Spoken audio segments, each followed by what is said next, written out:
Billionaire Gautam అదానీనే లక్ష్యంగా చేసుకుని భారత స్టాక్ మార్కెట్లతో పాటు అంతర్జాతీయంగా అలజడి రేపినటువంటి హిండెన్బర్గ్ రీసెర్చ్ సంస్థ అనేది మీకు అందరికీ తెలిసిందే.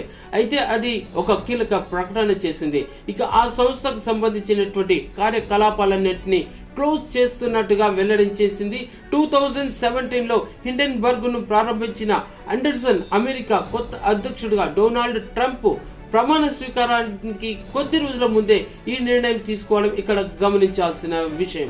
దీనికి సంబంధించి అధికారిక ప్రకటన కూడా వచ్చింది. గడిచిన ఏడాది కాలంలో ఈ అంశంపై తన కుటుంబంతో పాటు తమ టీంతో కూడా ఆయన చర్చలు జరిపారు. కంపెనీ ఏర్పాటు సమయంలో నిర్దేశించిన ప్రణాళికలు ఉద్దేశాలు ముగియడంతో మూసేయాలని చెప్పి ఒక నిర్ణయం తీసుకున్నట్టుగా సమాచారం. అయితే ఈ నిర్ణయం వెనకాల ఎవరిది బెదిరింపులు కానీ వ్యక్తిగత నిర్ణయాలే కానీ ఎవరిది ఏం